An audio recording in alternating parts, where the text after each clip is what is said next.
কি ভিডিও তো চালু করি না, কি করলাম এত? ভিডিও চালু না করে তুই রিয়াকশন দিতেছিস।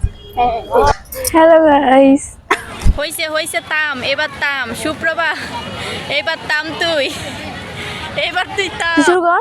Hello guys. আগে ফার্স্টে তুই শুরু কর না ভাই। Hello guys, welcome back to my YouTube channel. অনেকদিন পরে চলে আসলাম নতুন একটা ব্লগ ভিডিও নিয়ে। আজকে কিন্তু আমি একা ব্লগ করছি না, আমার সাথে আছে দুষ্টু মিষ্টি কিউট বেস্টিগুলো। ভিডিও শুরুতেই বলবো যে আপনারা যদি আমার চ্যানেলে নতুন হয়ে থাকেন অবশ্যই চ্যানেলটা সাবস্ক্রাইব করে দিবেন, এন্ড ভিডিওটা যদি ফেসবুক পেজ থেকে দেখে থাকেন অবশ্যই পেজটা ফলো করে দিবেন, যাতে নতুন নতুন ভিডিও আপনাদেরকে উপহার দেওয়ার মতো উৎসাহ পাই। তো চলুন ভিডিওটা শুরু থেকেই শুরু করি। অনেকদিন ধরেই প্ল্যান করতেছিলাম আমরা 4 বান্ধবী মিলে কোথাও যাব, ঘুরতে বের হব।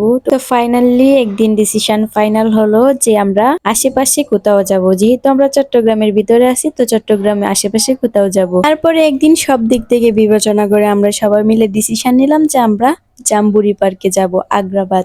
এখন যাকে স্ক্রিনে দেখতে পাচ্ছেন তার আর আমার বাসা পাশাপাশি হওয়ার কারণে কিন্তু আমরা দুজনই আগে ভাগে চলে গেছিলাম জাম্বুরি পার্কে, আর দুইজনের জন্য ওয়েট করতেছিলাম কারণ তাদের বাসা একটু দূরে। আর আমরা ফ্রাইডেতে বের হয়েছিলাম, তাই ফ্রাইডেতে একটু রাস্তায় জ্যাম হয়েছিল, ওদের আসতে একটু লেট হয়েছে। তারপর আমরা তাদের জন্য ওয়েট করতেছিলাম। হঠাৎ করে 2-3টা ভাইয়া এসে জিজ্ঞেস করলো, আপু ইন্টারভিউ দেওয়া যাবে? তা আমি ওর মেয়েকে জিজ্ঞেস করলাম, কি রে তুই ইন্টারভিউ দিবি? ও আবার আমাকে জিজ্ঞেস করলো, কি রে তুই দিবি? ও আমাকে বারবার জিজ্ঞেস করতেছিল আর আমিও বারবার ওকে জিজ্ঞেস করতেছিলাম। তারপর দুইজন মিলে ডিসিশন নিলাম যে এই সময় ওরাও আসতেছে না, তো আমরা দুইজন মিলে কি করব, আচ্ছা ইন্টারভিউ দিই। তারপর ভাইয়াদেরকে বলতেছিলাম যে ইন্টারভিউ দিব একটা শর্তে। তারপর বলতেছি যে কি শর্ত? আমি বললাম আপনি যে কোশ্চেনটা করবেন সেই কোশ্চেনটার অ্যান্সার আপনি আমাকে অফ ক্যামেরায় বলে দিবেন। ভাইয়াটা আবার বলতেছিল বলে দিল তো শেষ, বলে দিলে আবার কেমন কোশ্চেন করা হলো, এটা বলে দিল তো শেষ। তা আমি বলতেছিলাম ক্যামেরার সামনে যাই রং করব, আমি পারি না, পারতেই আসি না। 1-1.5 মিনিট রং করার পরে বলবো যে আমি পারছি, মানে নিজে থেকে পারছি, আপনার কথা কেন বলবো, আপনি আমাকে বলে দিন। তারপর ফাইনালি উনি আমাকে অফ ক্যামেরায় আমাকে বলে দিছে অ্যান্সারটা, আর আমি কিন্তু আমার অ্যান্সারটা আমি ঠিকভাবেই দিতে পারছি। আর উর্মির কোয়েশ্চেনটা ছিল এটা 3 নং 36 নাকি 49। তো উর্মির অ্যান্সারটা ছিল যে 3 নং 36। তো আপনারা কমেন্টে অবশ্যই বলে যাবেন 3 নং কি 36 হয় নাকি 49 হয়।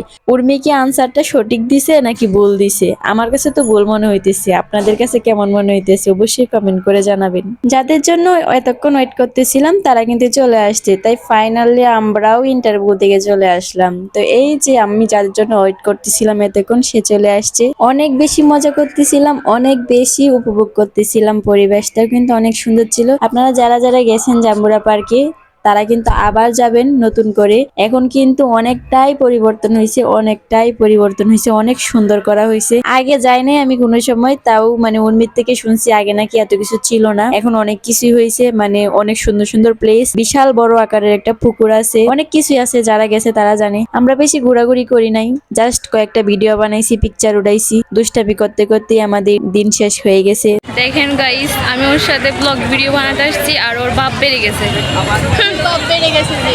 এই যে আমাকে রেখে রেখে মোবাইল টিপতেছো। আমি শুধু তোর কল পেয়ে আমি বাসা থেকে বের হয়েছি, আমার বাসা থেকে বের হওয়ার কোনো প্ল্যানই ছিল না, তারপরও তুই আমার এতগুলা কথা শোনাইলি। উর্মি ছি, উর্মি ছি। ওই দিন কিন্তু অনেকটা বৃষ্টিও পড়তেছিল, মানে হালকা হালকা বাইরে বৃষ্টি পড়তেছিল। তারপরও যে ভাবলাম ওর থেকেও ঘুরতে যেতে ইচ্ছা করতেছে, আমি অনেকদিন ধরে ঘুরতে যাচ্ছি না কোথাও, তাই ঘুরতে বের হয়ে গেলাম, মনটাও ফ্রেশ থাকবে। তারপর জাম্বুরা পার্কে একটু ঘোরাঘুরি করার পরে উর্মি বলতেছে যে আমার ভালো লাগতেছে না, চল না জাম্বুরা পার্কের পাশে আর একটা আগ্রাবাদ শিশু পার্ক আছে, ওইটা নাকি নতুন রূপে আবার সাজাইছে।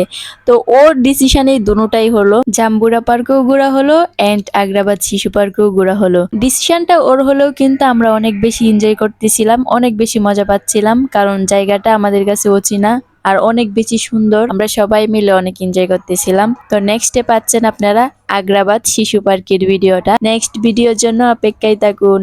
এন্ড আমাদের 3 বান্ধবীকে কেমন লাগতেছে অবশ্যই কমেন্ট করতে ভুলবেন না। আল্লাহ হাফেজ।